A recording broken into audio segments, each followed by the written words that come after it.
Hello, hello, and welcome to episode 67 of the Great Canadian Hockey Podcast. I'm James Parisi here with my co-host Aiden Sarah. And Aiden, it feels like even though hockey hype's going on, I don't know about you, but I'm in the doldrums of fall. Vancouver is gray, it's wet. I'm reminded that I'm on the very wet West Coast, and me and half of everyone else I know has a cold. Is it like this on your end? I feel fall. Feel very fall. No, I feel fall too. It snowed for the first time. It didn't stick, so it was like a day of snow just being around, and then it was gone, which is fine. When did right now, all I can think about, when did Detroit put the letter back on the left side of the jersey? Because I'm watching this Jets Red Wings game right now, and they used to be the only team in the NHL to have the C's and A's on the right side of their jerseys. Like if you're wearing it the right side, if you're looking at it, it would be the left side. And now Dylan Larkin's C is the same as every other NHL team, and I don't remember them changing it. I think I noticed that in preseason, and my guess is this is a Fanatics brought on change. Yeah, it looks bad because the letter is so small. Like the reason it was on the other side was to make it visible. You had to make it big enough that like it didn't work with the logo. So Right, now it's just right. this tiny little letter there. And like you asked me that and I just watched the end of this period and it showed him on a close up. But Winnipeg is smacking these guys, man. These Jets are hot, hey? Yeah, but are they actually this good, or is this like last year? Listen, I have many a gripes with this Jets roster and their seeming inability to rise to the occasion. So even if they are this good, I almost like don't want to get my hopes up for them in the playoffs because I'd like them to succeed. It's just I just don't see this group getting out of that central if everybody else is at 100%. Well, I think it's time we dive into our what feels like a stacked lineup of hockey news. It's just a lot of little things, Aiden. So many little things all at once. It feels like this past week, bits and pieces just flying in. But I think first and foremost, McDavid injury. Do you want to talk about it a little more? The end result is he's only out a few weeks, but buddy, for a while, for about 24 hours there, it looked kind of scary. Yeah, well, he took an awkward fall on a rush in Columbus and might as well just get this done off the top. Man, the Edmonton Oilers did not look good in Columbus. But I think perhaps more concerningly, Stuart Skinner did not look good in Columbus because he'd been really, really solid all season. And he'd kind of like almost almost won me over to being like, okay, can we settle the goaltending thing in Edmonton, right? It's obvious their defense needs help. Can we just establish that, okay, Stuart Skinner's a starter caliber goaltender, they don't need the help. And he was playing well enough to almost be at that point, and just he was waving at pucks and just didn't seem to be properly tracking shots that were coming through traffic. Like this is relatively easy things that just didn't seem to be working for him in that game. The whole Oilers team was flat, but yeah, McDavid rushing in down the right side of the ice and he kind of takes a weird fall. I think he definitely hit the ice weird when he went down. I don't know if it was contact with the boards too that hurt his ankle. But yeah, James, like you said, it looked worse than it has ended up being because he'll only be out 2 to 3 weeks, which is really good news for the Oilers, who haven't started good enough to now struggle through a long injury to the best player in the world. Yeah, I don't know, man. The way he fell, I was like, I don't know if this is a knee thing, a hip thing, like if this could even be something around his shoulders. Like the way he went down just left me perplexed. And when you're perplexed by the way a guy gets injured, more often than not, it feels like it ends up being one of those worst case scenario things. Yeah, I couldn't really tell what Doughty had done either, and then it was like, yeah, he's done. Yeah, but I mean, Oilers troubles aside, don't you feel like they're just going to pick it up at some point? Isn't this what this team does? Yeah, it's what they did last year, and I don't think that we're talking about Edmonton missing the playoffs. But don't forget too. Remind me if I'm wrong, James. I don't think I am. The Vegas Golden Knights finishing in a wild card spot last year. They ended up playing Dallas in the first round. Vegas was better than a lot of the teams in the second round of the playoffs. I thought last year. I think Vegas beats Vancouver if they were playing the Canucks in the first round with Thatcher Demko out last year. But Vegas didn't do well enough in the regular season. They end up in the wild card spot. They have to play Dallas and they're out, right? So we're talking about this Edmonton Oilers team. And yeah, at the end of the day, they might still be in the playoffs. But you look at what happened to Vegas last year where they had to play a division winner because they were in the wild card spot. And you ask yourself, okay, well, Edmonton could probably make a run again, but if you're an Oilers fan, you don't want to play Dallas in that first round. Oh, no, no, no. You definitely don't want to play Colorado if that's where they end up. Again, we don't know what this Winnipeg team is going to look like, but right now Kyle Connor's tied for the league lead in goals with 9, right? And we're talking about a lot of good teams here. And for the Oilers, obviously, it's Stanley Cup or bust pretty much every year that this core is together. So for Edmonton, it's yeah, obviously they're more concerned about the playoffs, but you don't want to put yourself like way behind the 8 ball to start the playoffs either. 100%. Well, let's take a run out of Edmonton and talk about something else pretty cool. Ovechkin off to a little bit of a slow start when it comes to goals. He was piling up a couple assists here and there, but he nets a couple against the Rangers. That brings him up to, I believe, 857 total. What is that? 47 away from Gretzky now? Ooh, I think it's less than that. 894 is what Gretzky has. Okay, I thought it was 892. Yeah, he's at 857 right now.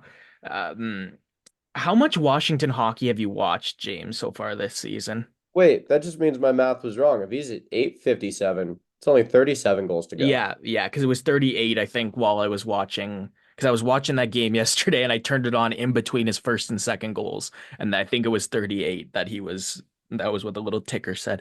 How much Washington Capitals hockey have you watched this year? I've watched maybe a game and a half and then flicking on a couple games for 2 minutes here and there between other games. It's so funny, man. Like his line mates while they're on the ice with him. It's not even like, okay, if we can get it to Ovi, let's try and get it to Ovi. It's they enter the zone and they look up, and it doesn't matter if like it doesn't matter if the right play is to shoot 95% of the time, the pass is going through. And I kind of had to laugh at his second goal yesterday because it was like, I'm pretty sure it was Dylan Strome, Ovechkin, and Fox on like a 2-on-1 down low. And it was so obvious the pass was going across, and Fox like almost had the had the interception on it. He was playing the pass, but it got through and Ovechkin scored. And obviously the result of the play was a goal, but it's just it's so funny to watch that like this team wants this for him so bad that it's so clearly the objective of everybody that's on the ice at the same time as he is. I mean, it's hard not to think that way. I mean, in my eyes at least, like your teammate has the opportunity to be number one in the record book. I think I would want to do everything I can to get him there every day. Totally, totally. But listen, when I played hockey, I didn't like getting passed to in those kinds of spots. I liked going to the net and I liked banging home rebounds, right? Like you lose so much offensive potential as a group when you're just entering the blue line and looking for one guy every time that the other team knows that you're looking for. You know what I mean? Like Yeah. if I'm Ovi chasing this record, man, like obviously do your thing on the power play, set up shop and rip one-timers, but I'm going to that net and I'm trying to bang in as many rebound goals as I can right now, right? Like that's just that's what I was thinking about watching, some of the overzealous efforts to get the puck on his stick in the offensive zone. But hey, on the other hand, those two that he scored, quite the nice setups. I was a very big fan of those passes. I mean, just the one last note on the Caps. I really expected Andrew Mangiapane to make a big impact in that top six. It looks like he's anchored on the third line and struggling now. He's helping out a lot on the PK, but not exactly the kind of player I thought he was going to be for them. Not ready to count him out yet. We are still like an eighth of the way through the season, but I think he's got a lot more to give, and I don't know if we're going to see it. What I've seen out of him this year, James, sorry, what I've noticed out of him this year is just what you said. I've noticed good on the penalty kill. I haven't really noticed bad at 5 on 5 because I haven't really noticed him on 5 on 5. It's not, yeah, like I haven't noticed him be too involved. But Carberry's penalty kill is doing well, and they're dangerous shorthanded. I think I watched him score a shorty against Philly last week. Um, so at the very least, he's doing well in the defensive responsibilities. But you're right that this is a guy who I think scored 30 once in Calgary, did he not? Yep. Yeah. Yep, pretty sure. And there was that crazy 20 game stretch to start a season where he was just a ridiculous goal scorer. Absolutely ridiculous. Every time he touched the puck, it looked like it was going in the net. And I think he had one of those like 35% shooting percentages that it's like, this isn't sustainable, but I want to see him ride it as long as possible. But That's always the stat to look at. Like it's so simple, but it's so often the indicator of sustainability in a goal scorer. I mean, but there was a time that Patrick Berglund led the NHL in shooting percentage 2 years in a row and had high 20s in goals. So, like, maybe you can keep it going for a bit if you're, I don't know, your shot selection's that great. I mean, I maybe think you, that's what it is, right? It's letting the shot go when you're very confident about its chances of going in the net.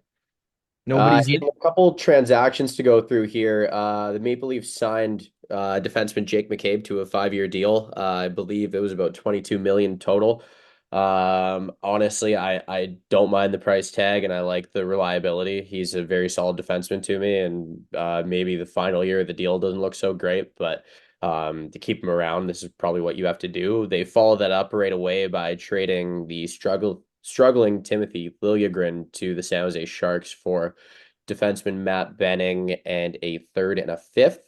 Um, Even if Liljegren were to figure it out a little bit, I feel like he was just too little too late. It's time to move on. What do you think? Yeah, he's 25, right? And he's been in that organization for 7 years and sometimes we've talked about this plenty of times before when we see trades for two guys where, it's just it seems like the point of it is to get them into a new situation. I think we said that about Vasily Podkolzin when he went to Edmonton. We said that um we've said that about a bunch of guys that end up on PTOs where it's just, yeah, we know this player can be better than what he's played. It's just not happening in the specific situation he was in. So hopefully Timothy Liljegren excels in San Jose. But yeah, from a Toronto standpoint, getting a couple picks, I don't think Matt Benning ends up anything above a 7 when they're fully healthy, but he's a fine 7 to have for a playoff team. About Toronto right now, like that Jake McCabe contract, I think. I think you're right about it. It's going to be one of those where the first 3 years is a reasonable, yeah, that's a good price to be paying this guy, and then the last two, as he probably is going to end up slipping into a bottom pair role, is going to feel a little bit steep. Um, but it's But like you I mean, on said, the other hand, the cap could keep going up, and that number might not seem that bad at that point. no, and maybe instead of a $2.5 million overpay, you're only paying him 1 million or 1.5 million more than you'd pay an average bottom pair guy, right? Like right now, he's making pretty solid second pair defenseman money. But again, much like we just said with the Edmonton Oilers, Toronto's in the exact same boat where it's Stanley Cup or bust, right? And if my attitude is always, all right, I might disagree with your decisions right now. I might think that this is an overpay. You shouldn't have done this or that. But if they win the Stanley Cup, it doesn't matter what the next 3 years look like to me. You did what you needed to do. Like if that's what you needed to do to win the Stanley Cup, good, do it again, right? Like so for Toronto, it's unfortunately we're at the point with the Maple Leafs, and I say unfortunately because I think there's been a lot of positive in that team this season, but we're at the point right now where everything is going to be outcome driven in terms of judging this team. So, we can speculate, but at the end of the day, it's literally what's going to happen that we just have to wait for. Definitely. Another move was made, another defenseman at that. Olli Matto was traded from the Detroit Red Wings to Utah for a third round pick. Utah needs some defensive help. I totally thought they were going to go after a righty instead of a lefty, considering that's really what they're lacking in at the moment. But Kesselring continues to look solid on that team. I like what he's bringing to the table. Yeah, and that's a guy as well where, I think we the player that comes to mind was Taylor Radish, where Taylor Radish just had hit a dead end in Tampa Bay. He was never going to get probably even into the top 12 of that team. And they ended up moving him to Chicago in one of the years that Chicago was brutal. And he ends up scoring 20 goals, right? And I think that's kind of what we're seeing here with a Michael Kesselring, where, we talked about it last year when Brandon Montour broke out, where there are so many guys in the NHL that are so much more capable of being a higher level player than they're showing, and it's situation based, it's opportunity based. And Michael Kesselring, I think, clearly is one of those guys where he's now grown into looking like a very reliable, steady top four defenseman. Would it have happened unless he went into an Arizona defense that was terrible a year ago or a year or Not two ago? defense. Pardon? Oh, Arizona defense a year or two ago. Yeah. Yeah. Oh, terrible, right? Like at least Utah's defense ever since they moved, they got Dursey, they got Pesci, they got Sergachev. Two of those guys are hurt, obviously, but Kesselring, it was kind of him and Dursey against the world for one year there.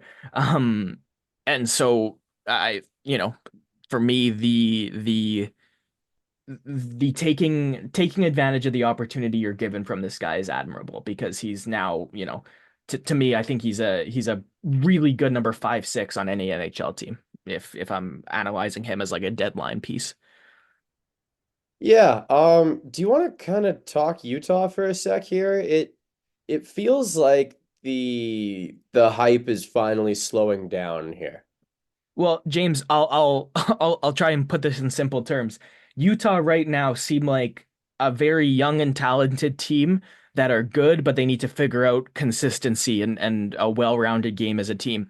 Um, And is that not exactly where they're at right now? Where they're at a part in their rebuild where you're going to see like some super exciting talent, you're going to see some super exciting hockey, but the pieces just aren't all there yet. Like that's kind of what we expected, and I know you and I both thought that they were going to be good enough to get over the playoff hump into a wild card spot. But at the end of the day, this was always kind of one of the first years of the upswing of the rebuild, right? And you're going to get inconsistency that comes with that. Definitely. Moving on to the LA Kings. Biggest news out of LA the past few days, forward Kevin Fiala was scratched for missing a team meeting. The game he ended up missing, they took a loss, I believe. Yeah, it was a 4-2 L against the lowly San Jose Sharks. Definitely a game they could have used Fiala in, but I do believe in setting a precedent. Like you are a professional and it is your job to be there when the team needs you, whether it's a meeting, whether it's practice, whether it's a game. I worked with someone that in radio that said the broadcast doesn't start when you're ready. Broadcast starts at 4 o'clock. Doesn't matter if you have all your material ready. You have to be there. That is your job, and you have to execute. So, I mean, no doubt Fiala is an incredible player, and no doubt this isn't going to, tarnish his reputation in the league or anything like that. But I do firmly believe in the concept of setting a precedent. Yeah, no, it's culture too, right? It's a culture of accountability. It's a culture of, like you said, being there for your teammates. LA did not play a good game against San Jose. Like, just did not. They I don't know if they miss Fiala. Like I knew he wasn't playing. I wasn't ever watching that game thinking they're losing this game because Kevin Fiala's not playing. Um, but even in a certain situation, you can very easily see how letting him play after missing a mandatory team meeting is worse to that dressing room than scratching him, right? Because you you need to have like a okay, in this Los Angeles Kings dressing room, this is what we do. This is the standard we hold ourselves and each other accountable to. So no, I don't think it was a bad thing that they scratched him. Like I totally think um that was the right thing to do. And it kind of reminds me a little bit, James, and again, it's some hockey nerd stuff for sure. But you know how on the New York Islanders, like everybody has to shave, right? Nobody can have a beard or facial hair on the Islanders because it's a Lamoriello rule. Well, the purpose of that rule isn't that Lou Lamoriello just wants to see his players' like faces underneath the hair they might have. Like it's not about anything aside from you know, everybody on this team, they're a team, so they wake up in the morning, they do the same thing, they shave because it's the team together. It's the first part of your routine that everybody on the team will participate in, right? And it's just like a philosophy thing with having a group be together. So like something like this where it very, very obviously was stated, yeah, you have to do this. This is a mandatory thing. Like, James, think about, you remember what happened to Evander Kane? Like, let's get into that. He got traded basically a week after missing a team meeting from the Winnipeg Jets, right? Yeah, yeah, and there was quite a bit of other drama with. I remember it coming out that Dustin Bufflin put his like suit or something like that in like a shower or something like that. No, I vaguely remember that as well. Tyler Seguin, didn't he miss a team meeting in Boston right before he was traded? Wasn't that? I think it was a while before. Yeah, yeah. Yeah, because it was an off-season move, but I think the late in the season prior that had happened. So yeah, you see guys where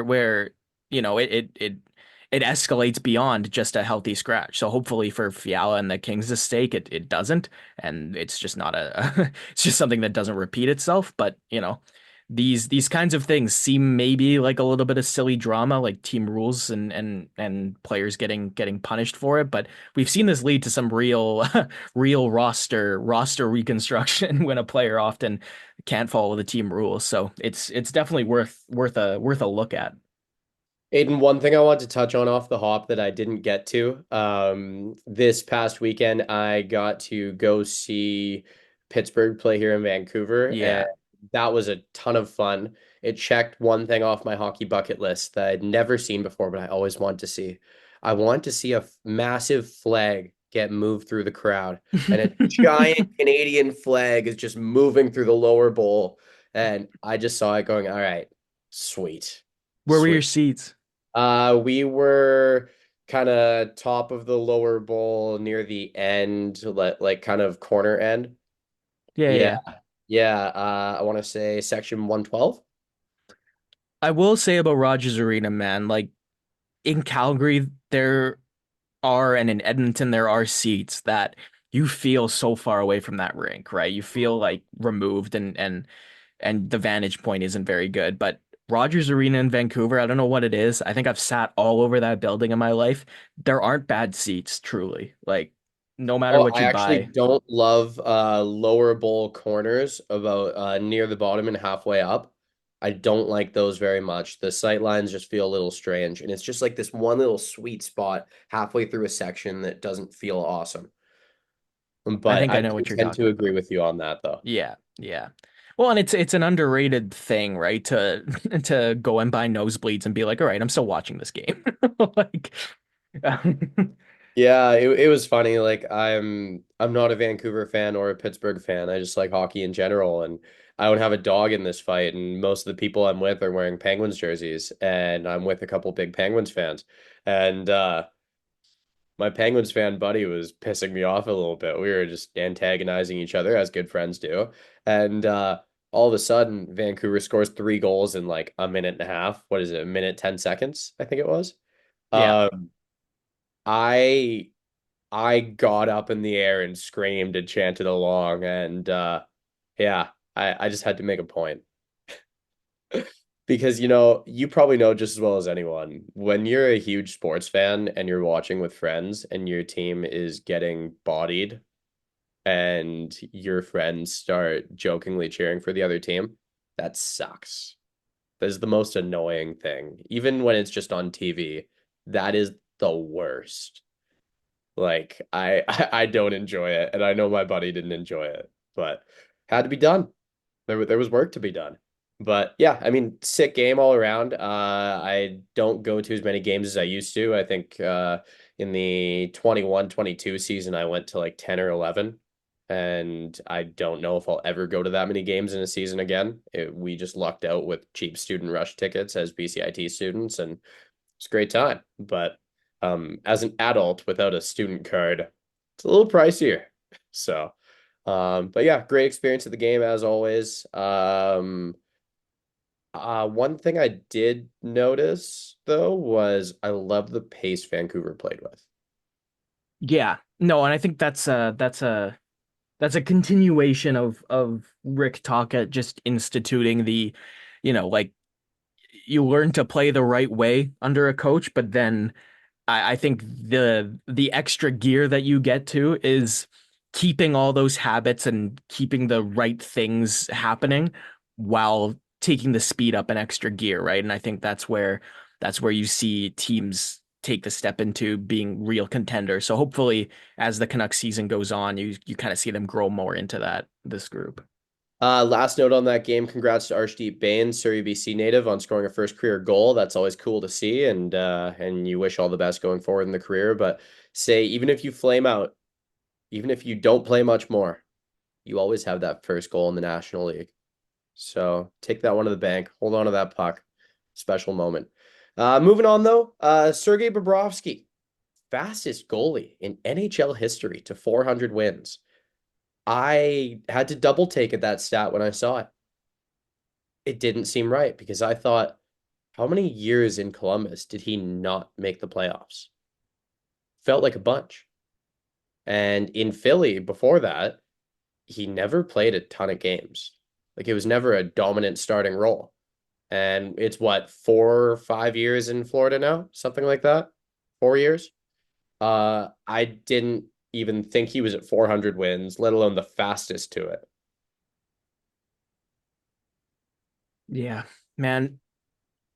There was a time I really thought that contract was not good for the Florida Panthers. And obviously, again, much in the same way I just said about Jake McCabe, like, regardless of how he was playing, if he won the Stanley Cup, it was totally worth it. But it helps that not only did they win the Stanley Cup with him, he's played like a beast for at least much of the last couple of years of it. Um, and yeah, massive congratulations to him because there was definitely a camp of people that didn't believe in this guy when he was in Columbus, right? And when you have a Columbus Blue Jackets goalie winning the Vezina, that's a pretty big deal because that Twice. market, yeah, that market doesn't get a lot of love when it comes to the people that vote on these awards. So, Vezina's GMs though, right? Yeah, I believe so. Yeah, so that makes a little bit more sense. When it's media, you kind of tend to see small market players struggle to, win the Hart Trophy, for instance, because it's a media voted award. But Vezina Bach being Hall of Famer, right? Bobrovsky, yeah, well, we were having this conversation last year before he won the Stanley Cup. And I think now him having won the Stanley Cup, I think I was still on the side of yes, but if there was a doubt, Bobrovsky Stanley Cup to add to what? At least two Vezinas. Did he win another one? Or was it Two just the two in Vezinas, a Columbus? Stanley Cup, and 400 wins. Yeah, and you can make a very serious argument that he could have won the Conn Smythe last year as well. Right? He was good Totally. the whole 100%. good the whole playoffs. I'm glad they gave it to McDavid because I think that I think that it needing to go to a player on the winning team is a little bit silly. Like if a player on the losing team was actually the best, like Logan Couture in 2016, I'll I die was on that just hill. thinking the same Yeah. line. Yeah. Um, then you should give it to him. But Bobrovsky, you still can't take away how important he was to that Florida team and how huge he came every time they needed him to. Definitely, man. Moving on to my Colorado Avalanche and their ongoing injury struggles. It seems like they never end. We're recording on Wednesday, October 30th. They are just about to drop the puck between the Avs and the Lightning. Um, it's not pretty, man. It's not pretty. We are so injury decimated that defenseman Oliver Shillington is playing fourth line right wing. Um, Yeah, Ross Colton is now out 6 to 8 weeks. That was because of a broken clavicle, I believe. Oh, yeah, foot injury. Yeah, some kind of foot injury. And then Miles Wood is also out 2 to 3 weeks. That's in addition to Gabriel Landeskog, which is ongoing, Arturi Lehkonen, Valeri Nichushkin, and Jonathan Drouin. So I don't even know how they won five in a row. Like they start 0-4 with all these injuries. Makes sense. They win five in a row, and they lose one. So it's 5-5 record now. A 5-5 record for a team missing that many guys. Devon Taves has missed time as well. Um, Alexander Georgiev might as well be injured. I mean, he's seemingly lost the starting role to Jussis Onanen. Onanen won 4 games, and then they threw Georgiev in for another one, and he got shelled. Did not look good at all. So, like, that was your comeback game. Come on, let's see what fight you have in you. Wasn't there? So, I mean, Aiden, can you remember a time in recent memory that a team started with this many injuries? I don't know about started. This is making me think of that Vegas Golden Knights team that missed the playoffs, just by virtue of how many man games they lost that season. And they followed it up the next year with the Stanley Cup. So I guess maybe there's your optimism, James. It can lie in that. Um, for Colorado, yeah, Ross Colton sucks because I totally was like, man, this guy's on a 65 goal pace. Let's go. Like, he had 8 goals in 10 games or something stupid. So that hurts for Colorado because obviously, you have the the the necessity of depth players stepping up when there's injuries is so big when this with this salary cap we have in this league, right? And so it's obviously a next man up mentality, but it hurts that much more when your next men up are also hurt. Like, On the upside, when it comes to injuries like this, you see other people get to step up. This is going to be a really big opportunity for Nikolai Kovalenko. He's slotted in on the top line right now. Casey Middlestat has played really, really well, at least offensively and above average defensively, I would say. And when it comes to fantasy hockey, you've seen him go from I think 30% rostered up to 68% rostered. He's a number 10 ranked fantasy center right now. Keep streaming this guy all year long. I will say that.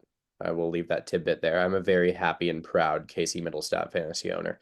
Um, Another guy I've been impressed by so far. He feels pretty raw, but um, that's Ivan, yeah, formerly known as Ivan.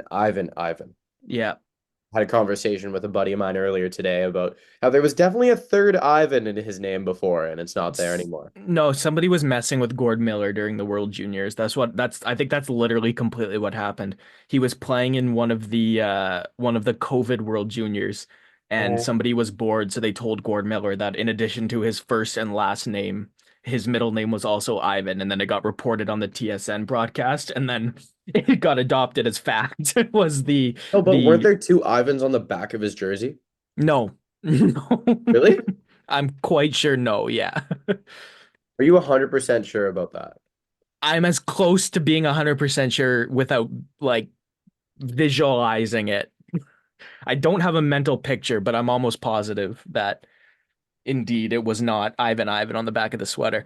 But regardless And of if anyone knows they're wrong, that we're wrong about any of this, let us know because I'd love to get to the bottom of it, as random and pointless as it is. I mean, closing note on the Avs, all I can hope for is that people keep stepping up. Cale yeah, McCarr well, and Nathan McKinnon have been absolutely phenomenal.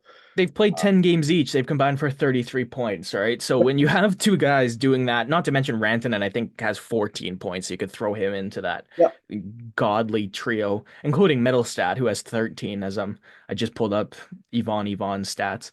Um, Callum Ritchie goes back down. I think we touched on that. If Wood and if Wood and Colton had been hurt before the decision to send Callum Ritchie back down was made, do you think he stays? Because I think he stays now. I think he would have stayed. Yeah. Yeah. So just kind of timing on Colorado's part. And it's almost a little bit silly on Colorado's part because they still had 2 games left of his trial run. But he's got 5 assists in 2 games with the Oshawa Generals so far. I don't know if you saw that, James. So Oh yeah, he's a stud. yeah, it's a solid little start for somebody who will no doubt be playing for Canada and Ottawa in just a few weeks here. 100%. I look forward to seeing that, and I look forward to everyone hyping him up like nobody's business after he undoubtedly has a great performance there. So, where are we going next, Aiden? What's next on our list? Well, we saw a couple huge score lines last night, and is it just me, James? Is it just kind of like my media diet, my hockey diet, or has there been a lot of attention on Montreal so far this season? Maybe it's just because Uh, of Lane Hudson and the Lane and Hudson memes come up a lot. Like yeah. I always see um it'll be like 0 goals, 0 assists, -3, 47 sick head fakes at the blue line, sick game. Okay. So Montreal is frustrating the heck out of me in the same way that Utah would be frustrating me if I was watching them every game, where it's just a bunch of guys that I know have all this talent and they're close to being a good team, and it's just experience and it's learning the ropes a little bit. And I think Montreal's defense specifically is so absolutely an example of that. Because yeah, we talk about Lane Hudson and you talk about the memes about his lack of actual involvement. Nice power play goal by Larkin as I'm talking for Detroit.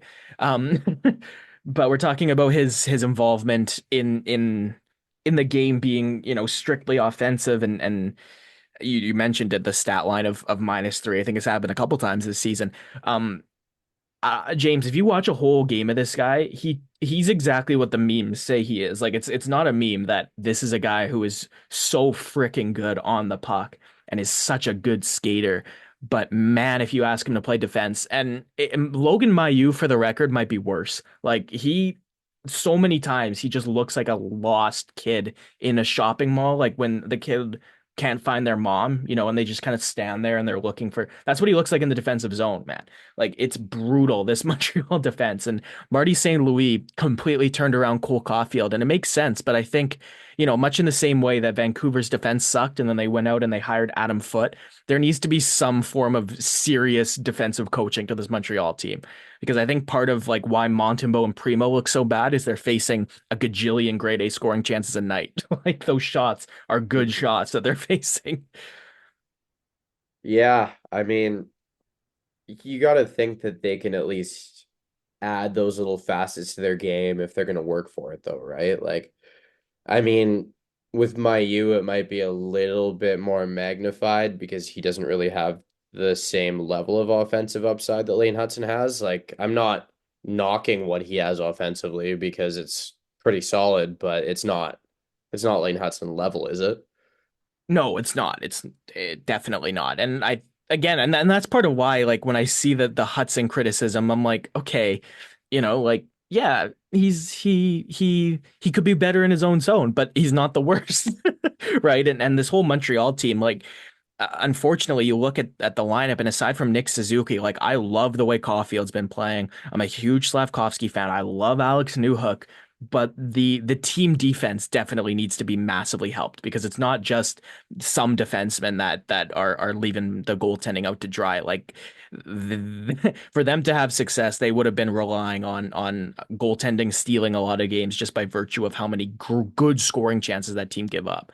And Seattle took full advantage of it last night. That's kind of why we're talking about it, because that was one of two 8-goal teams last night, James, because Ottawa also put up 8 on St. Louis. Yeah, And Brandon Ottawa, Montour hat trick. for Brandon Seattle, Montour scored a hat trick. Yeah. yeah, yeah. And the Kraken just were like they just stomped them. It was Montreal was suffocated from the very start just by how well that team was playing structurally, Seattle. And Ottawa's interesting, James, because again, this was just one of those teams that, like Buffalo, like we're maybe talking about Montreal and Utah, you could see the pieces were there, but the step forward wasn't happening.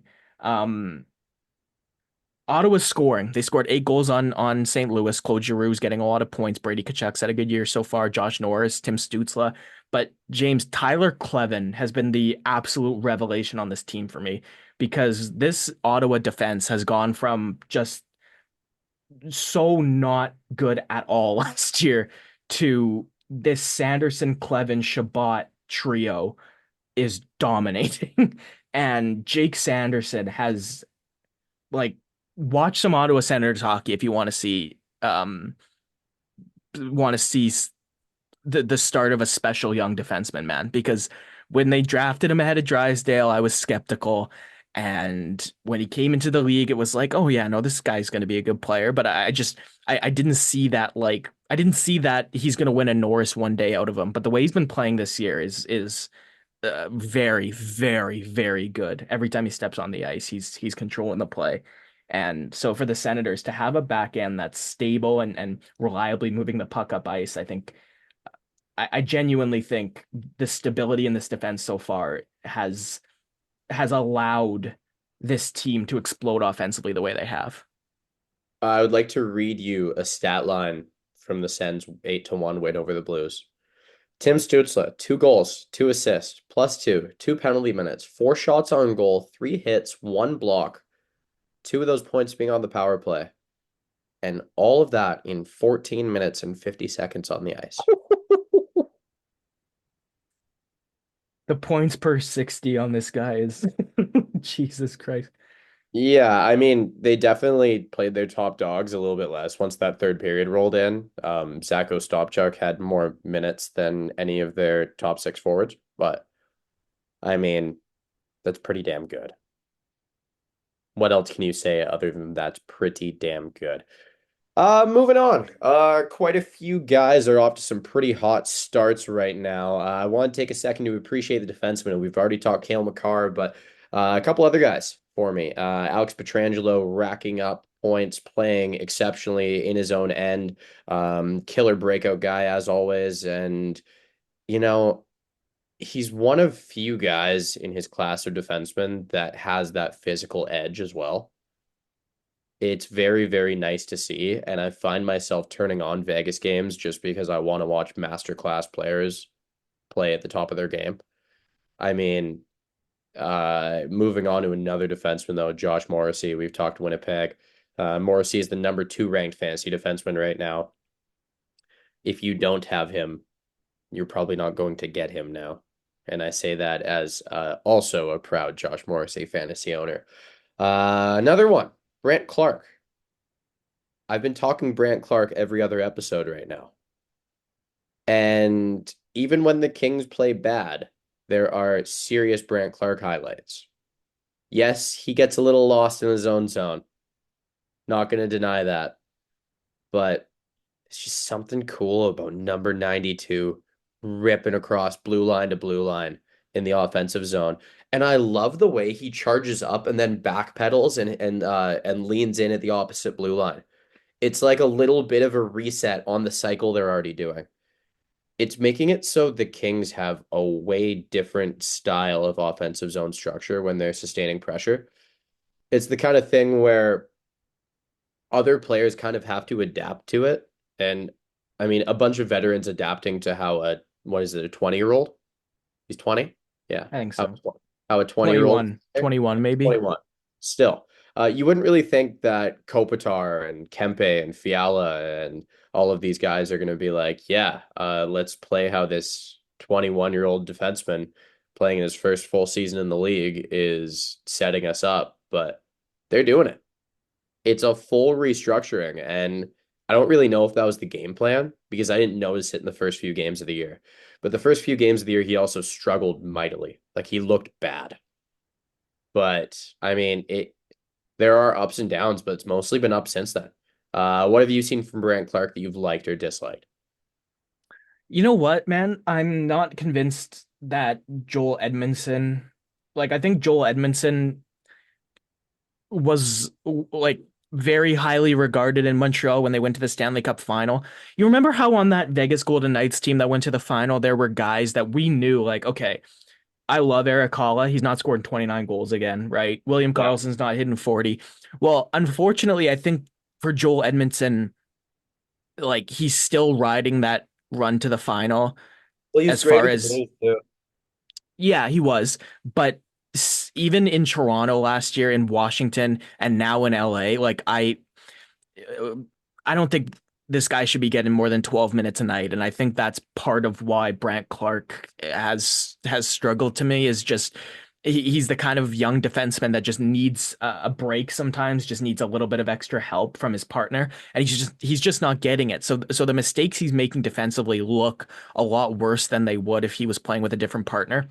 So I liked what I've seen, and to me the signs are there that defensively it's going to get better.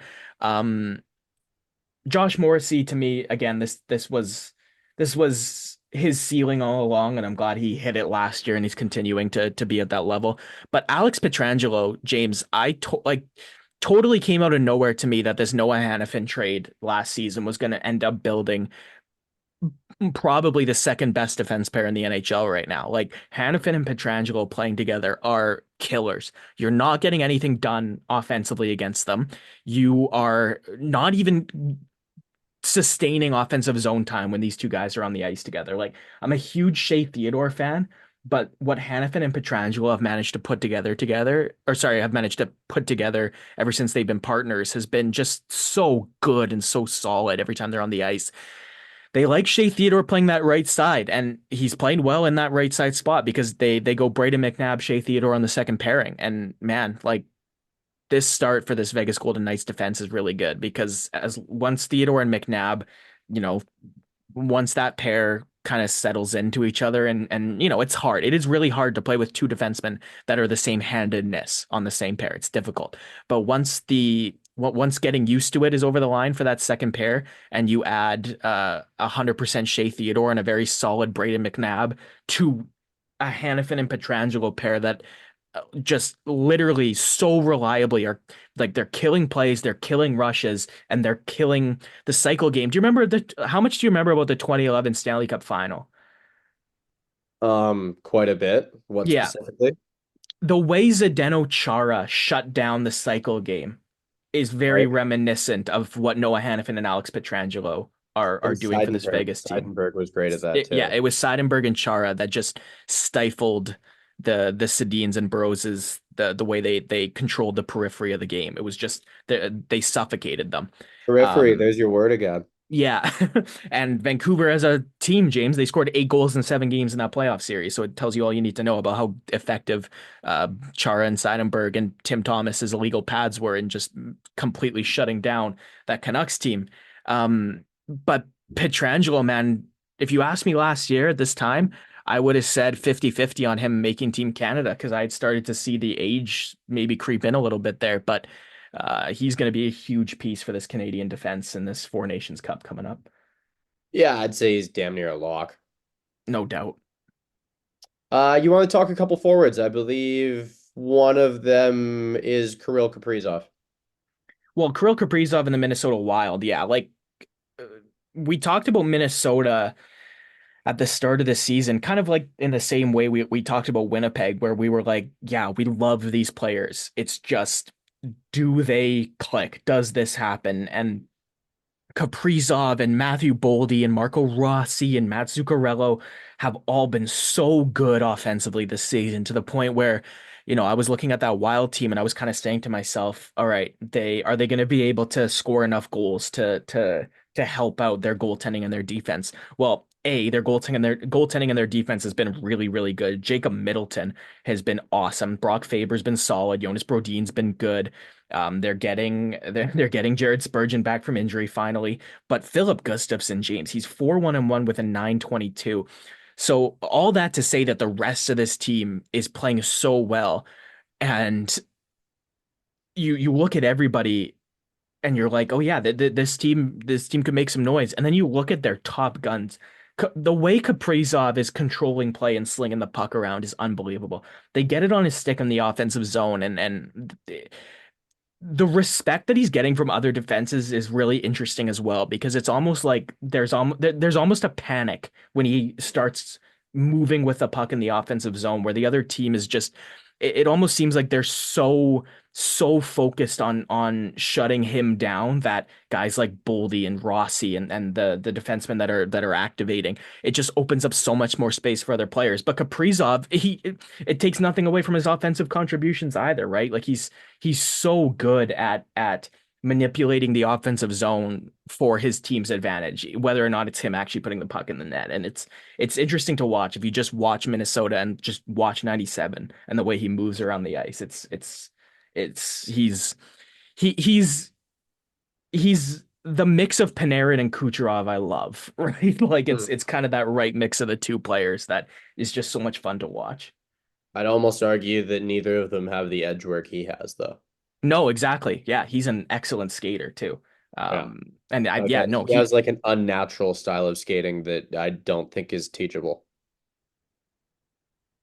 other guy, yeah, you talked about a couple forwards. The other one I wanted to talk about while we were on Vegas with Pietrangelo. Have you watched much of Mark Stone this year, man?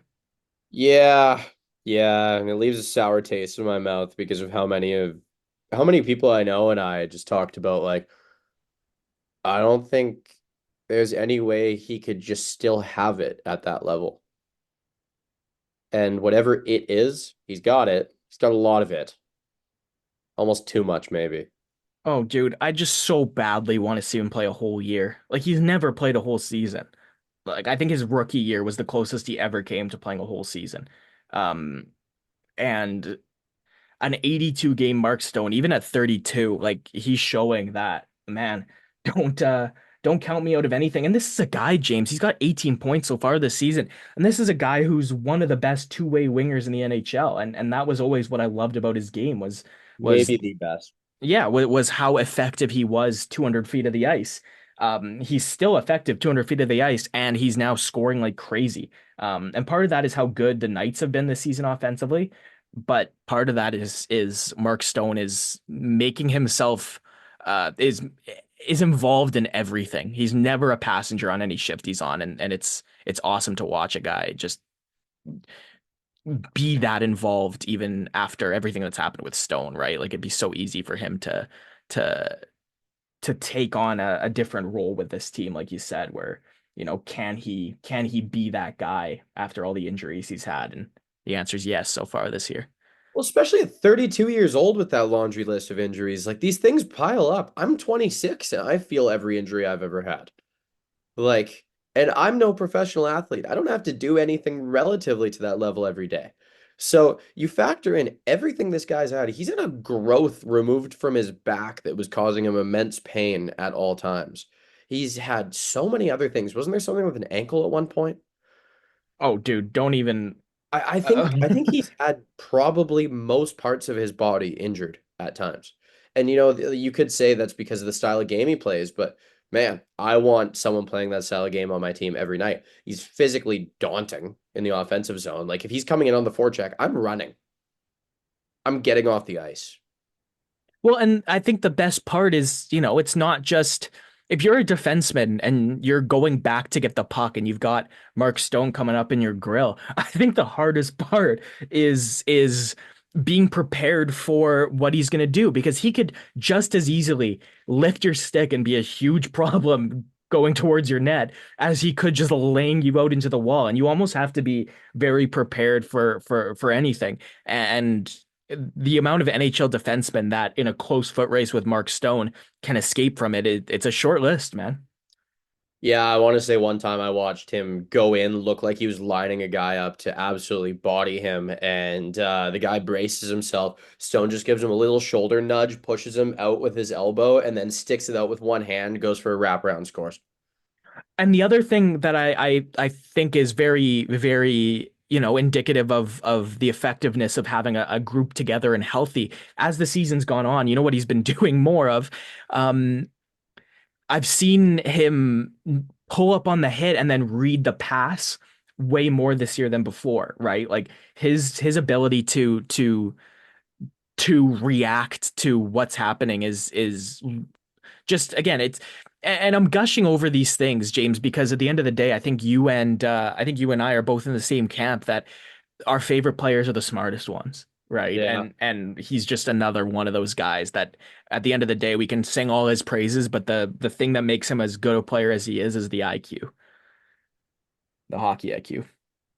Well, Aiden, sliding to our next crop of players, there have been a lot of rookies we had a lot of hype for going into this NHL season, and two of them have been far from disappointing, whereas a lot of guys we haven't really seen get the opportunity we want to see them get. Celebrini, unfortunately, limited due to injury. Will Smith, pretty limited on that Sharks team in his role right now. Lane Hudson not quite doing it yet. I had high hopes for Kovalenko, and he hasn't really exploded.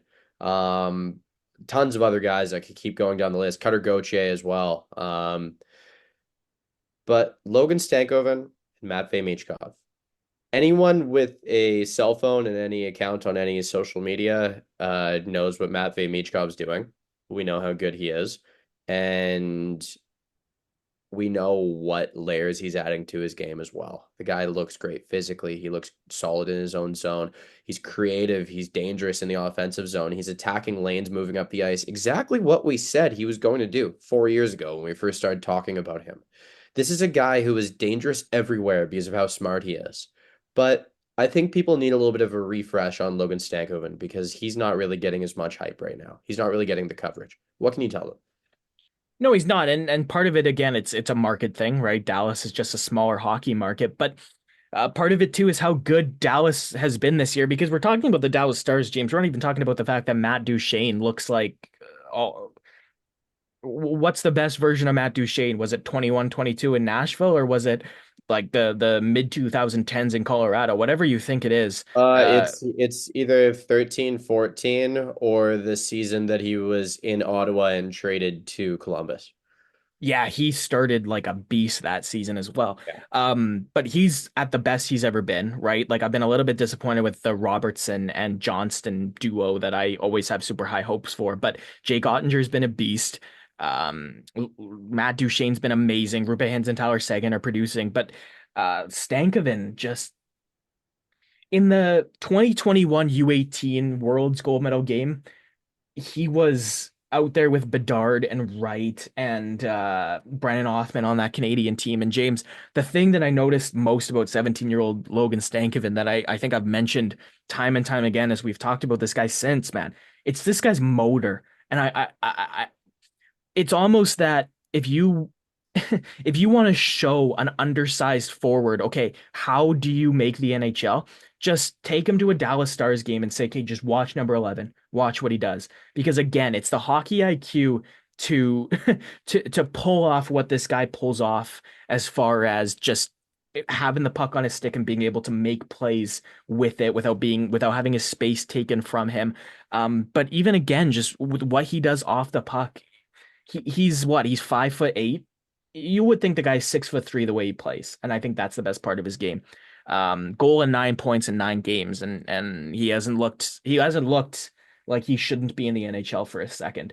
Other thing to quickly mention about those two rookies, James, I don't think it's a coincidence that we saw both those two guys excel in their professional leagues last year. I think that's the best thing that we can do for prospects that aren't going to be slam dunk NHLers off the hop is put them in a professional league that they can thrive in. And I think that Philadelphia and Dallas, for better or for worse, right? Like Philadelphia, I'm sure Michkov wouldn't have played in Russia last year had it been up to them. So it's not necessarily the Flyers making that choice, but Dallas definitely made a very deliberate choice with Stankoven that, okay, you're going to play for the Texas Stars. We've seen Tampa Bay. I talk about the Syracuse Crunch a lot because Tampa Bay loves to get their players up through the system. Like, I think DY+1 and DY+2, you gotta have them integrated into a professional environment. Because that I think is the best translation to the NHL. And these two guys off the hop are proof of that. All right, it's time to talk goalies, and I will put an asterisk at the start of this conversation here because it is very early, and sometimes you'll see a goalie go on a very hot 3, 4, 8, 12 game stretch. So when we talk about a goalie being disgusting early on and dominant and potentially being a Vezina front runner, don't come in thinking we're saying this is the best goalie in the NHL. I just want to maybe leave a precursor there. And that's because, yes, we're talking Freddie Anderson, we're talking Jake Ottinger, but we're also talking Anaheim's Lucas Dostal with his ridiculous numbers, leading the NHL in save percentage, I believe. He's right up there in goals against average. He's leading the NHL in shots against, too. So it's not just one of those things where he's had a few hot games. There's a lot of pressure here because this is not a very loaded Anaheim Ducks team. They're not putting the most support in front of them, but 943 save percentage, 2.0 goals against, and 244 shots against in 7 games. In those 7 games, he is 4-2-1, one shutout there. But man, that's a ridiculous stat line. Aiden, do you think it's sustainable?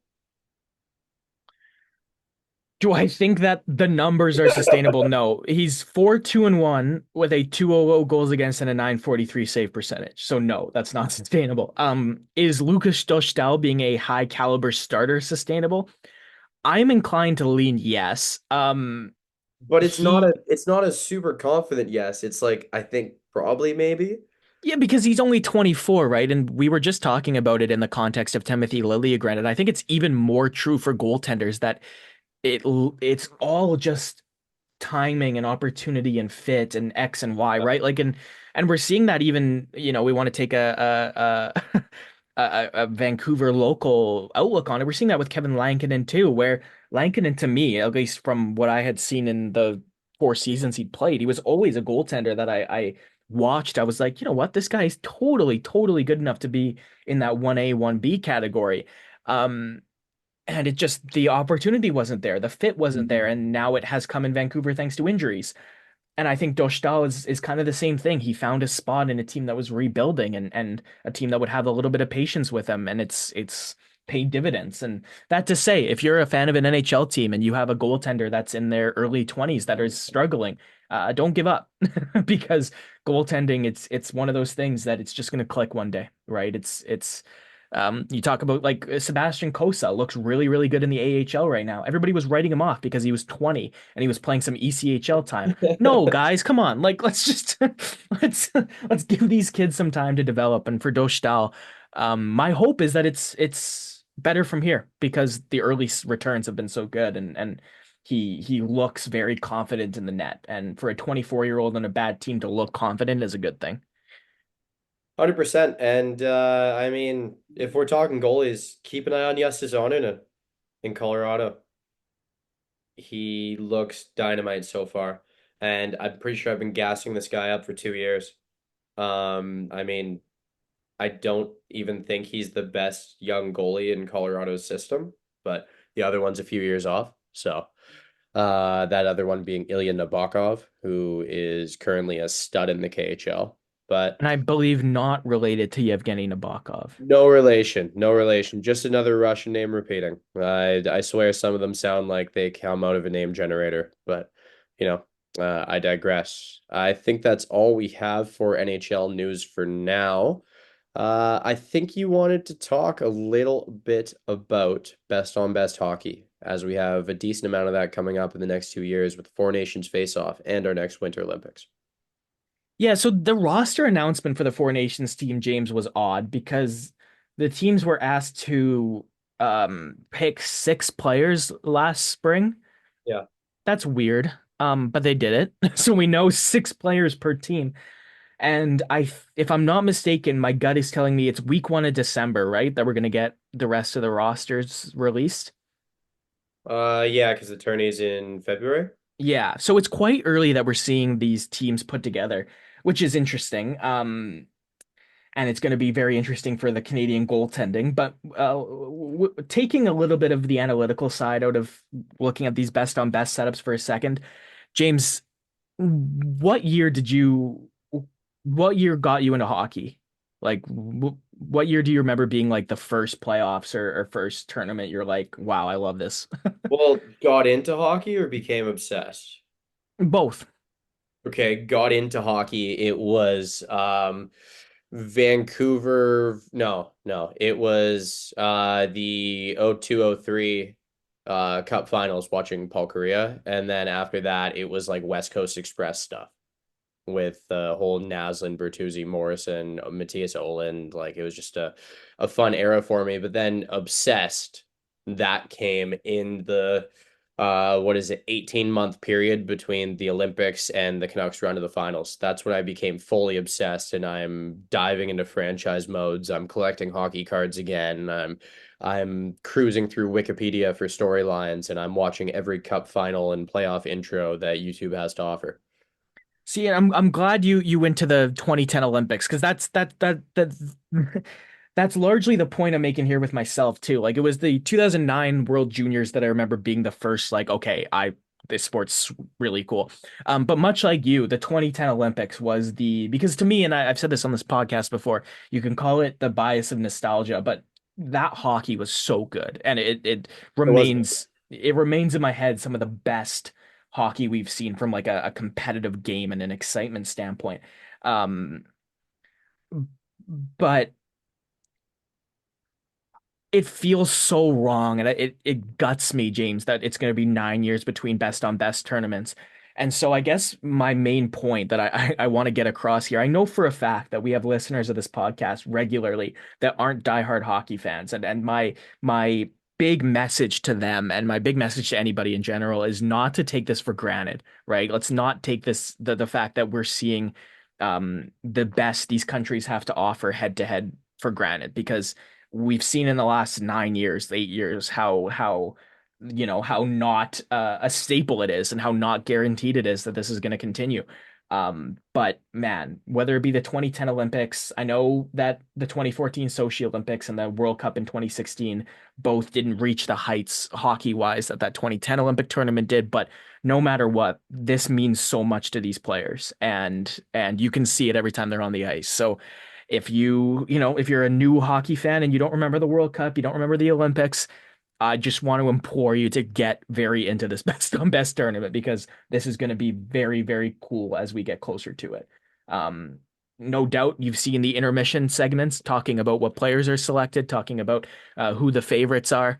Um, James, I don't usually hop in on the podcast and do like the shameless plug thing. But on the YouTube channel, Canada Owns Hockey, I have a whole 12-minute video coming out about how, if the Americans are the favorites, their success is on the back of two specific players I think are more important to them.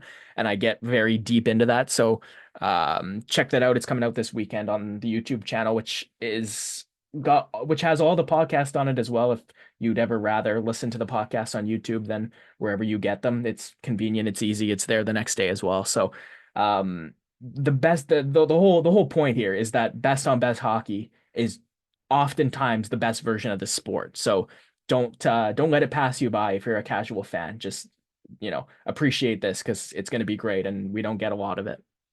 Unless Nicholas Backstrom takes the wrong allergy medication and is banned from the gold medal game and it's just a 3-0 boring thumping at 4 in the morning, then I that's remember not, that well. yeah. I remember that well. Nyquist had one chance, and from there, Canada's defense just like stifled them completely. Wowie. The best part about that morning for me was the pancakes I ate. I had like a hockey game at like 9 in the morning. So it was like I got up at 4 to watch that game. And then when it was over, it was like, all right, well, I'll get ready to go. Aiden, time to move out of hockey. We've covered just about everything I want to cover, and I want to ask you, have you watched a movie in the past week worth talking about and filling our listeners on? Well, I know I definitely have, but the to answer the question, is it worth talking about? The fact that I can't remember which one it would have been tells you, I think, Ouch. yeah, Ouch. tells you all you need to know. James, do you have any movies? I'll spin this into to making you do some work here. Do you have any movies that you specifically associate with like fall and October and they can be like horror movies for Halloween or they cannot be, but like anything around now that is like okay, yeah, I'll watch that. I'll watch that for Halloween or something like that. Well, I'm not a horror movie guy at all. I don't know if we've touched on that at all. But this time of year, whenever I would have been going to school again, and now I'm 26 years old, I don't go to any form of school. I always find myself thinking of like coming of age stories and of like the quintessential like bunch of people hanging out together. You hop into a day in their lives, and that's the interesting thing about it. So I always end up watching Dazed and Confused again every fall. Like that has to happen. Um, but I mean, a big fall movie, can't really think of a ton. Yeah, it's mostly just coming of age stuff in general. There's one that's a little bit soft, but it is just a really just fun hopping into their lives thing. It's a movie called Stuck in Love that's about a family of writers and kind of how they apply things to their lives. There's a lot of like campy little romance stuff in there, but that's definitely in there. I did recently rewatch The Secret Life of Walter Mitty. Banger, always a banger. That is like Ben Stiller's best movie, not even relatively close. Even if you just like comedy, just go watch this. It's amazing. It's perfect. But I do have a movie for this week. I believe I've talked about Studio Ghibli films before. That is probably the best animation studio in existence, based out of Japan. It is the kind of thing where the guys in charge of this studio have never put out a movie that hasn't been critically acclaimed. Like they've never failed. They have no flops. The one that's considered a flop for them is when the main guy's son took charge, and the only one little knock on it was that it didn't have some of the same recurring themes as usual, and it made you care slightly less. But they just released The Boy and the Heron on Netflix. It's absolutely phenomenal. If you don't believe me, go look at reviews. I'm not just being a nerd. It is so perfect. And the English voice cast, crazy. Absolutely crazy. Willem Dafoe, Florence Pugh, Robert Pattinson, another Batman. I'll leave that one up to you because yeah, I mean I could just say it. Christian Bale, he hops in like most of the English versions of these movies. They just love working with him, I guess. And Karen Fukuhara, who you might know from The Boys. Yeah. Yeah. Yeah. No, just an incredible film. It's I don't even know if I could tell you what it's about, but go give it a watch. I recommend it on like quiet rainy evening by yourself. That's exactly the moment to watch it. Or maybe like Um, if you are sick like me and you want some cozy time, just chilling, I made a bowl of soup. I threw it on. I ended up taking a nap after, but it was just perfection. I've also been rewatching Succession with my roommate, which for my money is a top three TV show all time. And that's even counting the other like TV shows that everyone always talks about being the best that I haven't watched. Succession is just perfection. It is absolute perfection. Aiden, have you ever given it a go? No, I should though. I've been You meaning re to go to The Sopranos and like, have you seen The Sopranos or should I do Succession first? I've watched a season of Sopranos and Succession is a little more modern, so it helps. Okay, And it's interesting. with like up-to-date technology and it's a dramedy. Putting a dramedy in the top three all time, pretty crazy. But go watch it and tell me I'm wrong. I dare anyone to tell me I'm wrong about that. I showed three friends recently the first episode of that show, and they lost it. They're like, "Yeah, I just bought a Crave subscription. I'm gonna go home and watch every episode of it." There's only four seasons. Like, there's probably about, I don't know, 50 hours of Succession to watch. It's not that massive of a commitment when you compare it to other top end shows. Like, you could bang through it in a couple months without watching it too obsessively. So definitely give that a go. Aiden, when it comes to trivia, you got anything for me? No, but I know I predicted that I was gonna forget to do the question post on the Instagram story, but I did it. So we have two questions from Instagram for the first time in a while. Questions. All right. It's been a while. It has been a while. I'll put this one in your hands first. Biggest surprise player of the season so far. We've run through a lot of guys that are having hot starts. Um, but if you had to pick one, like what's the guy that's surprised you as far as their play, either the quality of it or lack thereof, I guess. Yeah, I was just about to ask that. Like if it's how great they are or how not great they are. Honestly, I don't know. I don't know if my surprise is that crazy of one, but aren't you a little blown away that Nico Hischier has 9 goals and is still playing that great of a two-way game? That's my Yeah, number one. yeah. Because No, that's fair. I had him written in as a 60, 70 point player, just a second line center forever.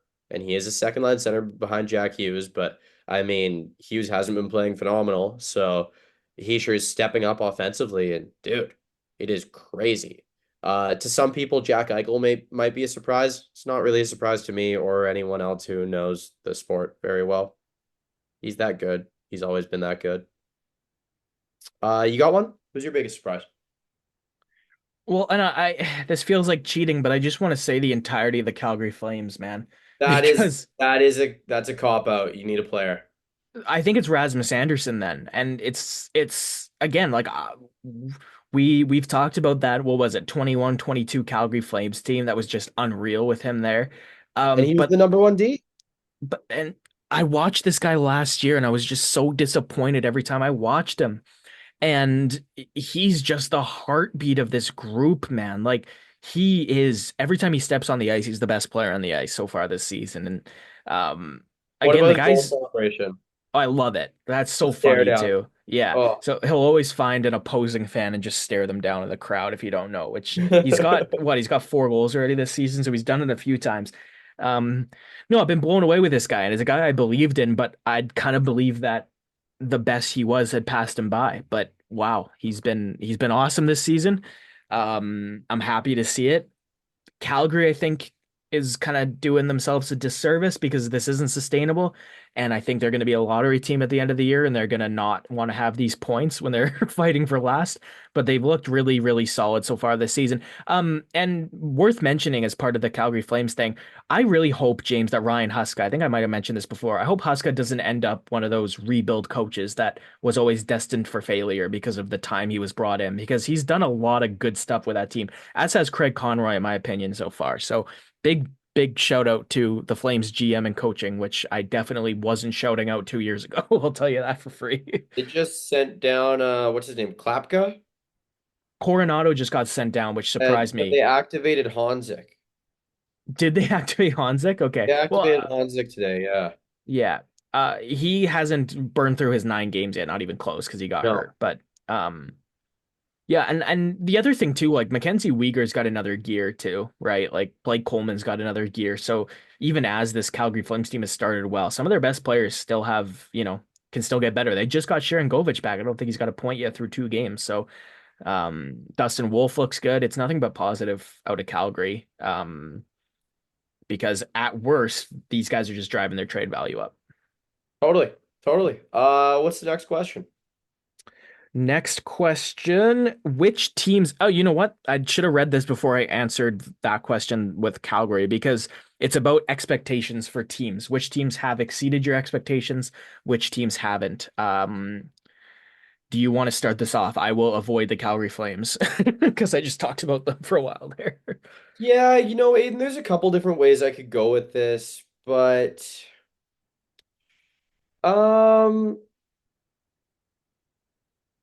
I think I'm gonna go Tampa Bay. I've been pretty thoroughly impressed with them most of the time so far this season. And I think I just looked at this division and I looked at some people getting better, some people getting worse, and I didn't really have them as looking like a threat every time their players hopped on the ice. JJ Moser has looked really good there, really good, and I have to apologize for that one. I think I wrote that off as a nothing burger of an acquisition for them. I thought that like, okay, yeah, Connor Geeky's gonna be good. But JJ Moser's just a fill in the blank player. No, he looks awesome, dude. He looks very good. Very solid addition to their top four. And I kind of had it in my head that maybe it'll take a little bit of time for their top six to gel with Stamkos out, Gensel in. No, no, no, not at all. So that's my exceeded expectations team so far. It's so early still, and they've actually only played 9 games in comparison to most teams that have played 10 or 11. So, I mean, there's still time for them to turn that around the wrong way. But I'm impressed with what I've seen so far. JJ Moser right in that category with Michael Kesselring too, where it was just the weak Arizona defense meant he got a lot of minutes and then he excelled once he was getting those minutes. And now it looks like he's a top four defenseman anywhere else he would have gone, including Tampa Bay, obviously. For me, it's Boston, James. We gushed over the Bruins in our Eastern Conference preview, and it just hasn't happened. Like it hasn't happened offensively. Their defense has looked fine, but definitely not good enough to make up for the fact that they're not scoring enough. Um, and man, aside from Pasternak, they got to get more goals. Like Brad Marchand and Elias Lindholm both have more to give, right? And I think Lindholm those, looked great in the first 3 games, and he's been pretty much invisible since then. yeah, and I think.